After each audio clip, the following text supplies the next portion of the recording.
Sziasztok! Ez itt az SZIA Podcast egy újabb epizódja, amelyben ráadásul egy hosszú utat bejárt svéd szakemberrel fogunk beszélgetni. Jens Brännström a mai vendégem. Jens, tack för det accepterar inbjudan. Hur är läget? Läget är bra. All is good. And thanks for having me. After you saw my Swedish knowledge, now we skip it to the English one. And let's start where your journey begins in hockey. So how did your journey begin?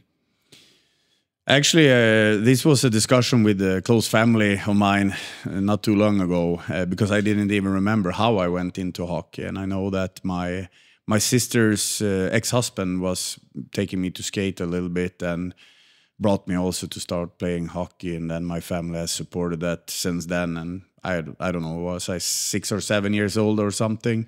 Don't have too much memories from it, but you know, where I grew up in the north of Sweden, you played football in the summer, you played hockey in the winter. That was basically what you did. So you lived close to Sundsvall. Yeah. Yeah, there is cold. Yeah, in the winter it's cold. In the summer it's amazing. It's really good in the summertime. So the city Härnösand, where I come from, is it's one of Sweden's best summer cities without question. So nice beaches, nice place, a lot of, you know, the sea is next to it and running through the city. So it's a good place to grow up. Tell me a bit about your hockey career as a player. I think you were a forward, if I'm not wrong. Yeah, I were a forward most of the times, but I could play D also if I needed to. So it happened throughout my youth and junior career especially. I played in my home city. I started in one club, which to be honest, didn't have enough players to continue having hockey in their program. So I moved over to the bigger club in the city, and I played there from age of 12 or 13 or something like that. And then I kept playing up until I was 20 years old, and got a job after high school. And basically I had to choose, make money or play hockey. So I tried to find a combo, but it didn't work out. So I quit when I was 20 and I started coaching kids, like evening coach, no money involved. So it was voluntary. Yeah, for sure. Everyone starts voluntary work when they are coaching kids. There is no money for it. So that's what you do. That was my hockey passion. I wanted to stay in hockey, and I started coaching kids and didn't have any ambitions about it. So I didn't have the longest playing career. I played basically Division 2, which is the 4th league in Sweden. As regular for one season, and then I quit, and 6 years later I made 2 seasons, come back also in Division 2, which was more of a fun thing to do. Before you started coaching full-time, what was your job? What were you doing? Right after high school, 3 days after actually, I started working at call center, the biggest phone company in Sweden, customer service basically. So I was working days and sometimes evenings, which made it hard to keep playing hockey. But to get a full-time job right after high school with decent salary was good for me. So I did that for a couple of years. You've been involved in women ice hockey also, and also in male ice hockey. What is your impression? What's the difference between the two of them? Because it's different when I am watching, but I guess as a coach, it's much more difficult, I guess. I mean, I always get that question, and my answer is I try to treat people the same way. Doesn't matter if you're a woman or a man. Hockey-wise, of course, it's a bit different because back then it was not allowed with hits in the game, which changes the tactical parts a bit. This was the highest level. We won the Swedish championship with our team, Linköping. In women's hockey, that league is, I would say, one of the best in the world. I had Olympic players. I had professional players who wanted something and lived for hockey. So in that way, it was amazing experience, and I learned a lot. Leadership, for sure, can be different between men and women. I 100%. But to be honest, leadership-wise, I learned the most from coaching that women's team, because if you ask a woman, or you tell a woman to do something, she will ask you why. If you tell a guy to do it, he will do it.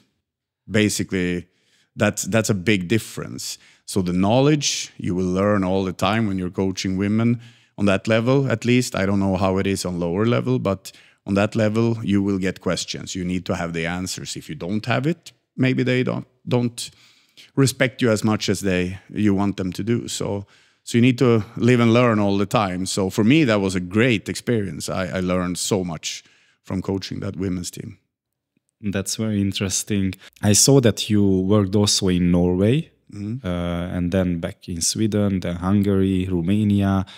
Before you came here in Romania, I guess you know something because you've been coaching the Budapest Hockey Academy, and you were the head coach of the Erste Liga team at that time. So you already been here, and you saw what is the difference. Why did you choose to come here?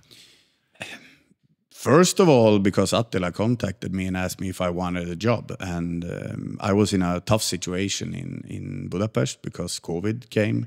Everything shut down. No one knew what was going to happen with hockey for the next season. Hockey Club Budapest decided to not have a team on their own in Erste Liga, which I was counting on. So basically my contract there was cut from that time, and I didn't know what to do. I had some requests from Sweden. I wasn't interested in going home. I liked my experience in Budapest, and I wanted to stay out from Sweden still. And when Attila called me, I knew a little bit about Sapienza because I've seen the EUHL setup because we had in Hockey Club Budapest. You had also a team. Yeah, we had a team there, which I was on the bench in one game. Not against Sapienza though, but what can I say? I heard about the facilities here. I heard about the possibilities to do something good. And basically, why not, was my thinking. And I told this to everyone I know well here, that my plan wasn't to stay 3 years at that time. Maybe it was 1 year and see what happens. But yeah, it was a good match. So it was a good period that you stayed 3 against 1. Yeah. Then you went back to Sweden for 2 years, if I'm not wrong, and came back again. Yeah. Now, that's the question. Why did you came back second time? Because I don't like it here. No, to be honest, I loved my 3 years here. The thing is that I love being here. My wife moved with me here.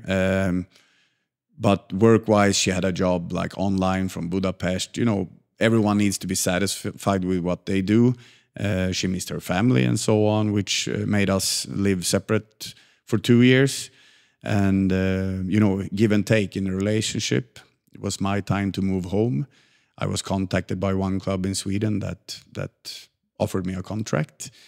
Those plans changed during the summer then because they lose the elite license to play in Hockeyettan. And I got to know that during July that I was without work. And then Mjölby, the club I've been in the last 2 seasons, which actually is 12 minutes from where we live right now. So that was convenient and 2 great years with a great group of guys and small club playing on a good level. So basically a lot of it was that, of course, Sweden is always home for me. And my wife is there, which is important for me also. And yeah, maybe 3 years in a row is enough in one team. And now I've had 2 years out, and now I can do more. So, what were your first impressions when you arrived in Székelyföld? And how were you received by the players, the workers here?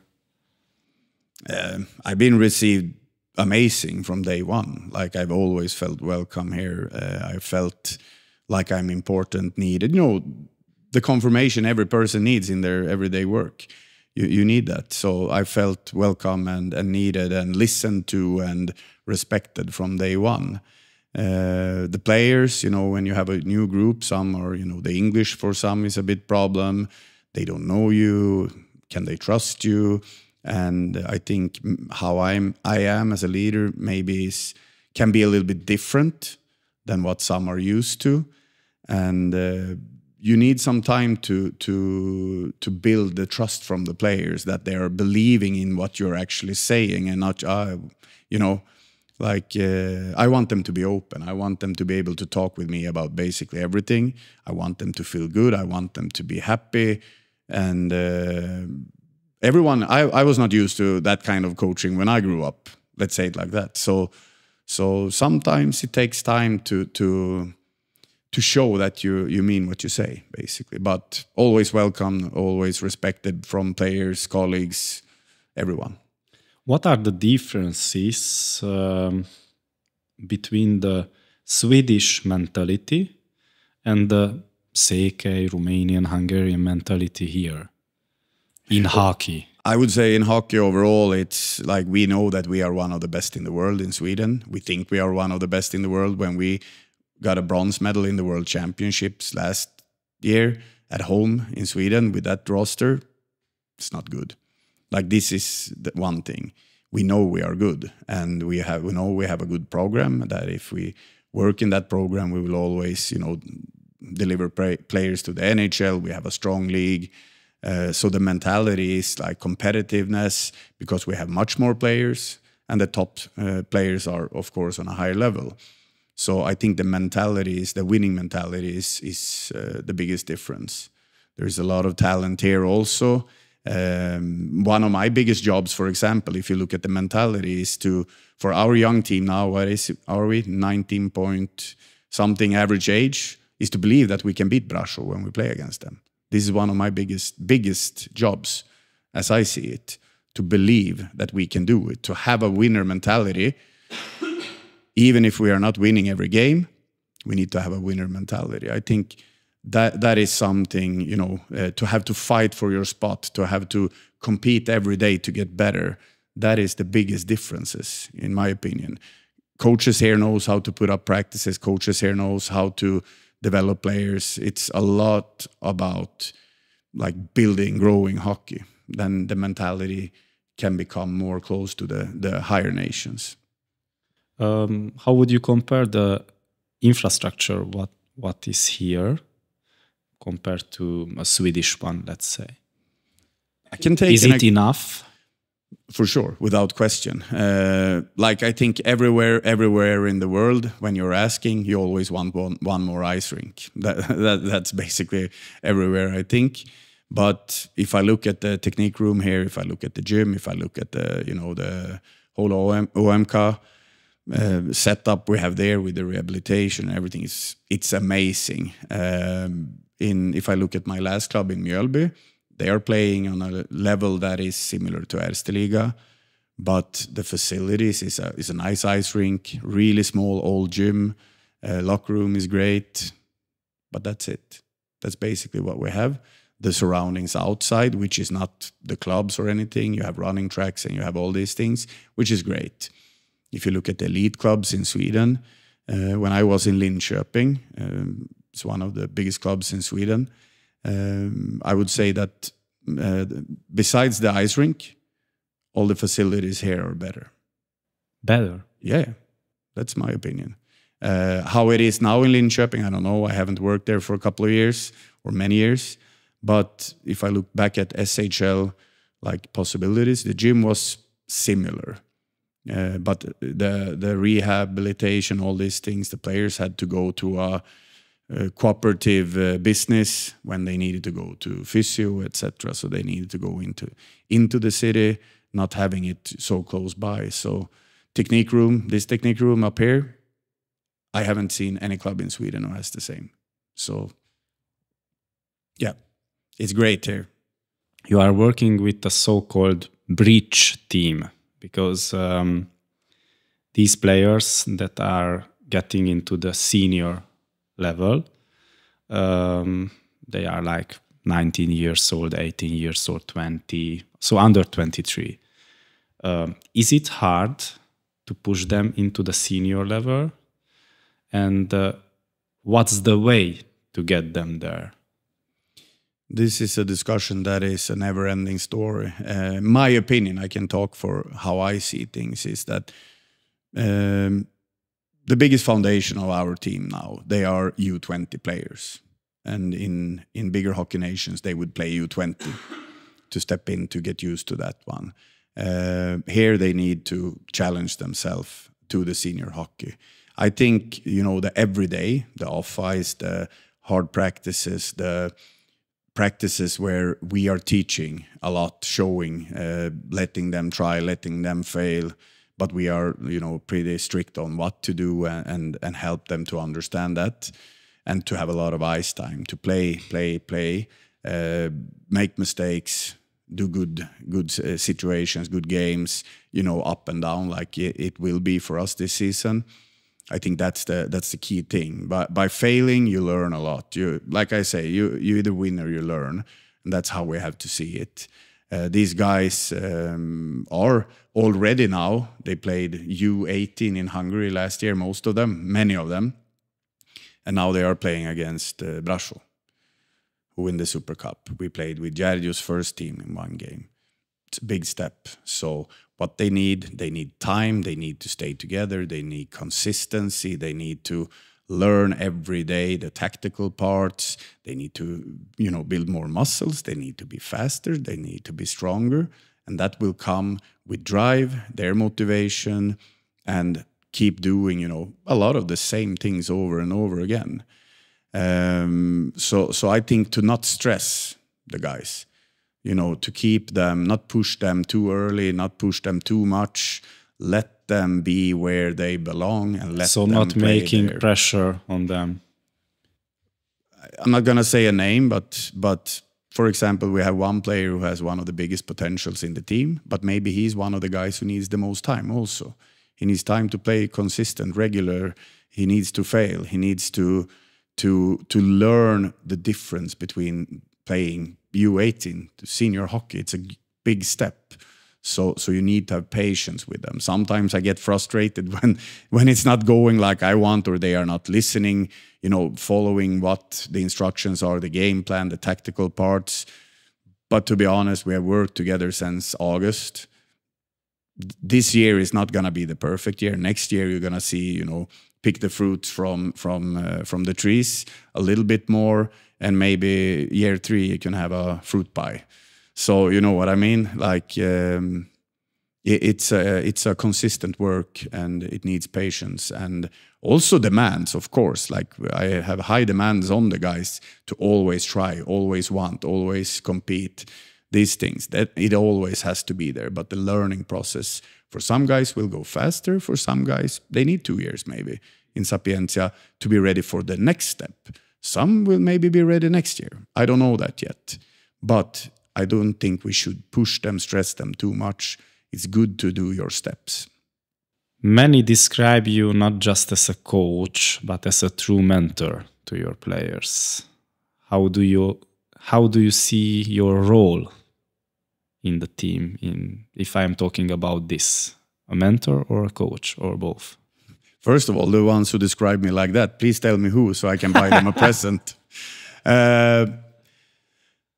I say that many times. I would say that to lead a group, a team, doesn't matter which sport, you need 70% leadership as a human and 30% knowledge. True with modification. I always challenge myself to learn more tactically. I challenge myself to always develop my type of hockey and to you know, always have the answers. I don't always have, but I want, you know, to try to be that good that I always has the answers if they have questions. But I think as much as knowing that, you need also how to treat people, how to take care of problems, how to face things straight up. I'm not the guy who is putting everything in cotton and delivering it. I say it as it is, but it's a difference between being like mean and honest. Honesty, I think, is a good thing. You can deliver a message which is not the positive one with straight and honest communication, but as long as you show the respect for the people you have around, you win a lot on it. So that's how I try to see things. So I am a mentor because coach is a so wide thing to be. Like coach, anyone can stand on a bench and scream, right? Anyone can do that. But to be a leader, so I would say I want to be a leader. If it's mentor or coach, I don't know. But I want to lead with good examples, basically. How do you integrate the young player into, let's say, senior team? What's your key? Don't look at their personal number, which year they are born. If they are good, they are good. If only qualities, I guess. I would say so, yes. You have to have a little bit more patience with the youngers. Of course, you need to be aware of that. If a guy is U18 player and he's going to play senior hockey, it would be tough. And you need to give him chance again and again and again, but also keep working on how to think in different situations. Do you have the patience for this? I 100% have the patience. Like I said, sometimes I get frustrated and the guys hears it and I will tell them when I'm not satisfied with things. But then I take a step back and then the patience is back, you know. So I do have the patience because if I look back at my first 3 years here, I love those 3 years. I love the groups we had there. This group I see with maybe the highest potential for the future. It's also the youngest group, but I think maybe the highest potential overall. And if I look back at those 3 years, we lose a lot. And that's tough for anyone to lose that much that we did. So I have patience, yes, because I'm back. So, you know what I mean?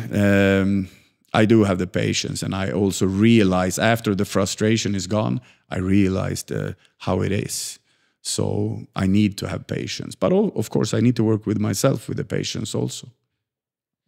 Why is it important not to focus on, let's say, the results at age 13, 14? And if I'm not wrong, in Sweden, you are not taking care of results at this age. But here, it's different. Yeah. Now, in my personal opinion again, that we are cutting out results in some age groups in Sweden, I think is totally wrong. I think that's a mistake that we are making in Sweden now because everyone counts anyway.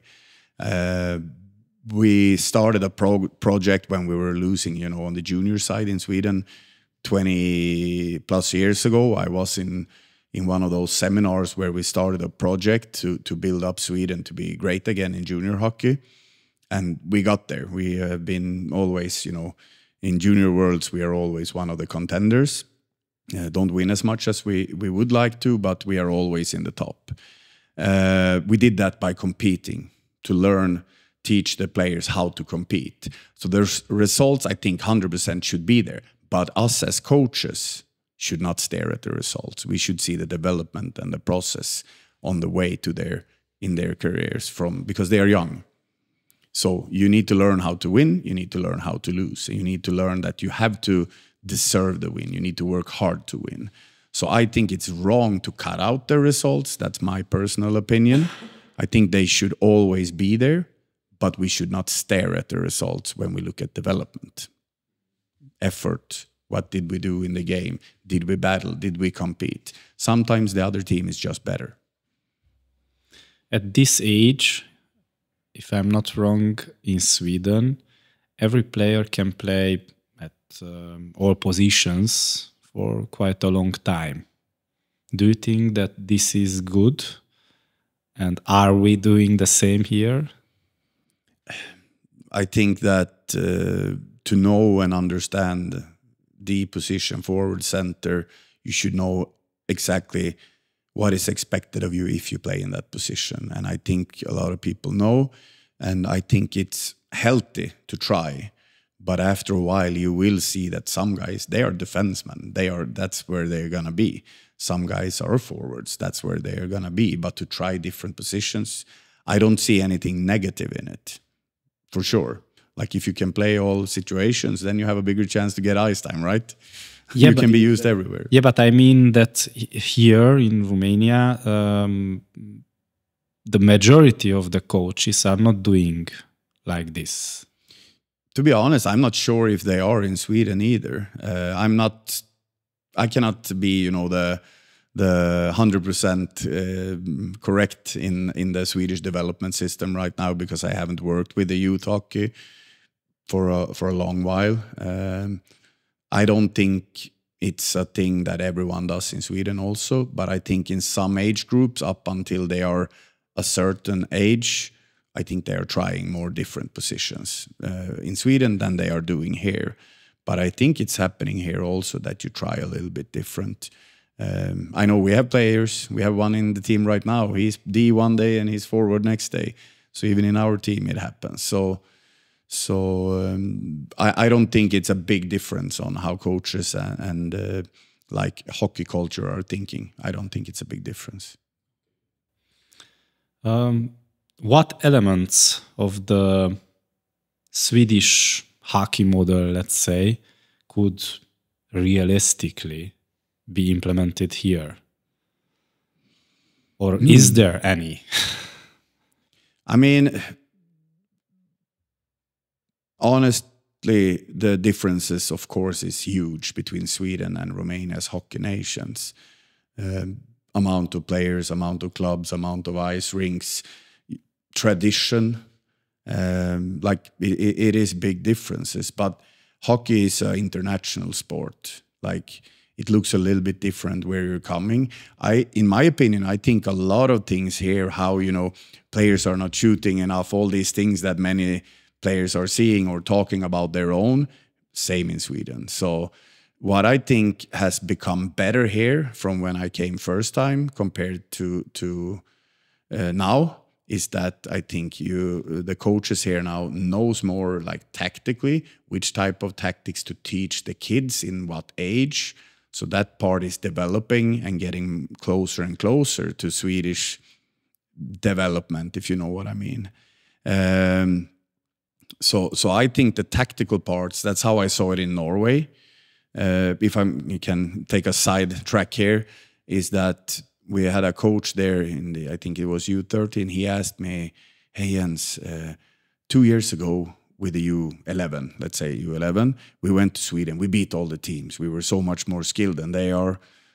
Now when we come back to play the same team, same guys, we lose every game. Why? Because you keep doing just skills. The Swedish teams keep doing skills, but they also start teaching the guys how to act out on the ice tactically. It's not about systems. It's not about same things we do with Sapienza or Jardio do with their team or Chiksereda, for example. It's not even close to that.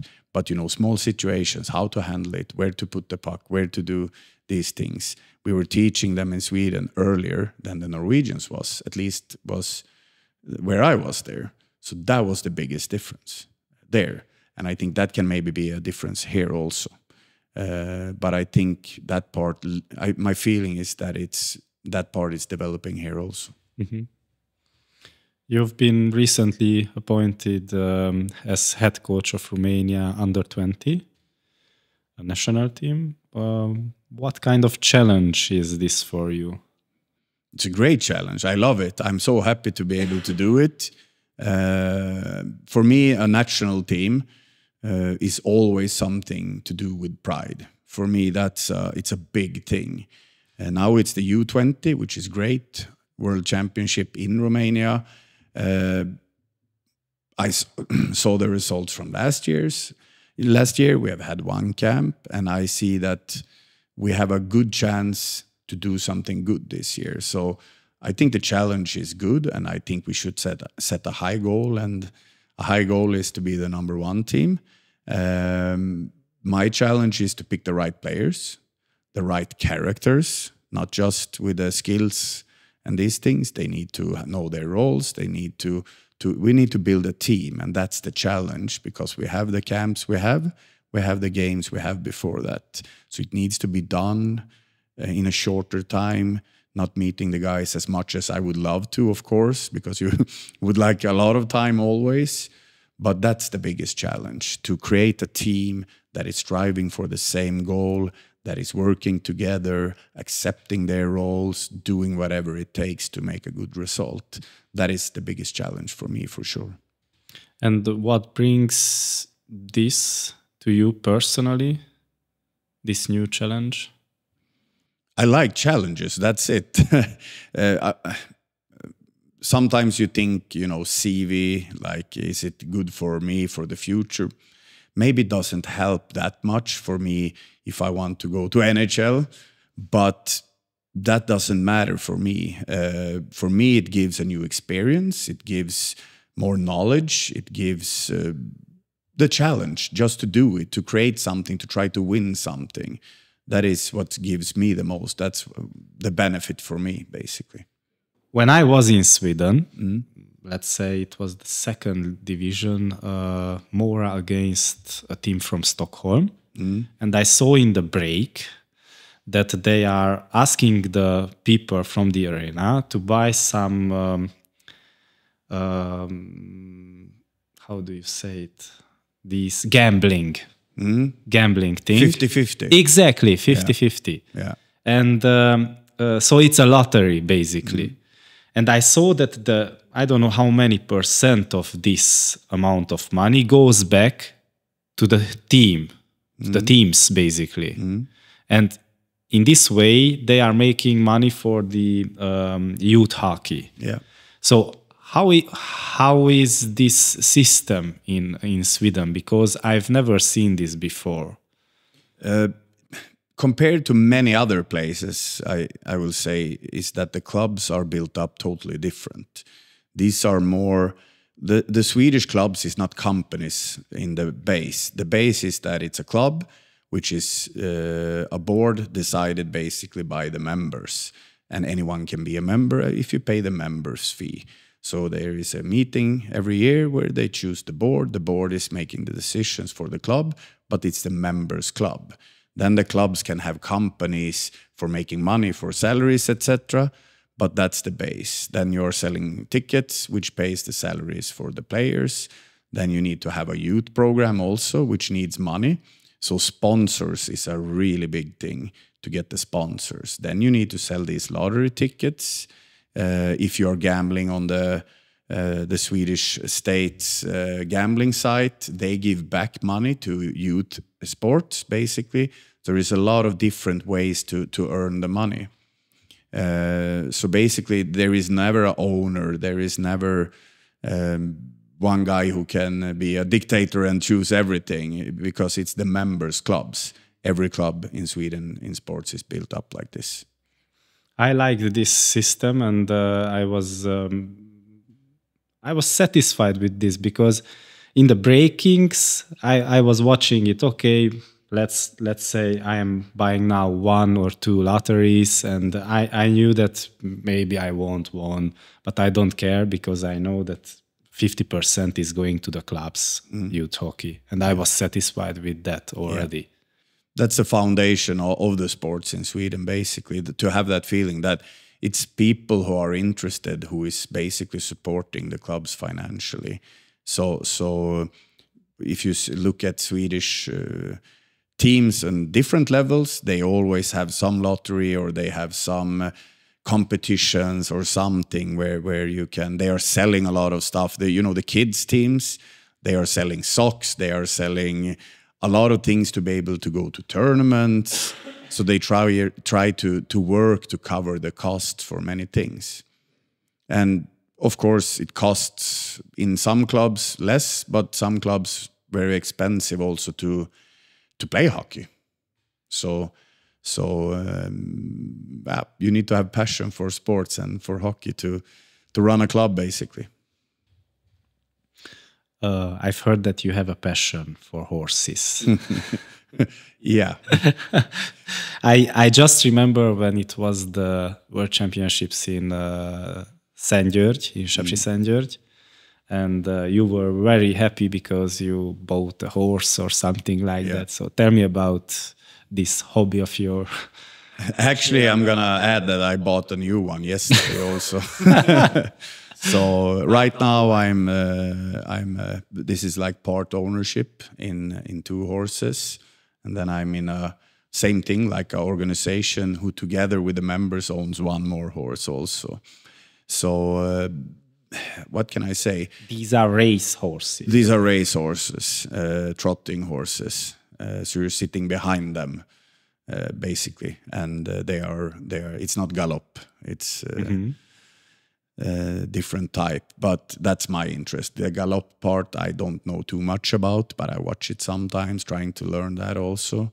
But this, to be honest, this has been a little bit like when I grew up. A lot of hockey players, you know, NHL players, were buying horses, have big interest in this sport, and for me it was like, it's horses. I don't care, you know. But then one friend of mine from Sundsvall, which we talked about before, he asked me to come just over. We're gonna have, you know, watch the horse racing, bet a little bit on it, have a little bit of a party there.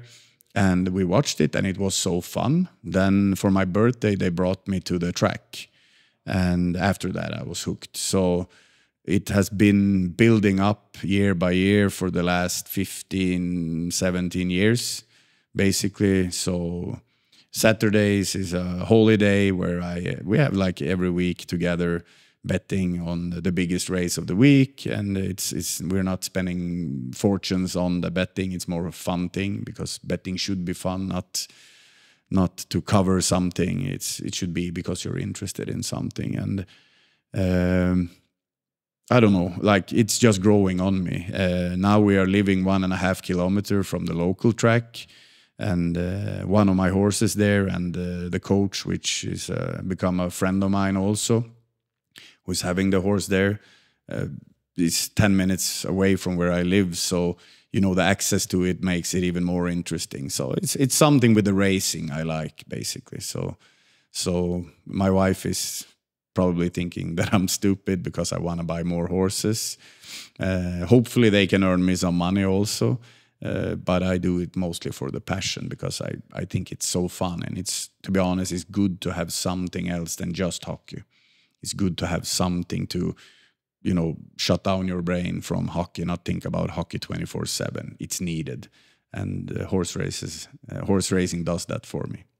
Okay, thanks that you've been talking about this. Finally, what is your biggest challenge in your role as a coach? You mean right here in Sapienza, or overall in coaching? Overall. I think it is to basically get 20 plus guys to feel passion, to feel motivation, to feel drive, to do something. I think that's always going to be the biggest challenge, to get as many as possible on the team, on the bus, who is going forward, basically. That will always be the biggest challenge. Jens, tack så mycket. Tack själv. Jens, köszönjük szépen, hogy elfogadtad a meghívást, és hogy megosztottad velünk a gondolataidat, tapasztalataidat. Ti meg kövessetek bennünket a Facebookon, YouTube-on és a Spotify-on is.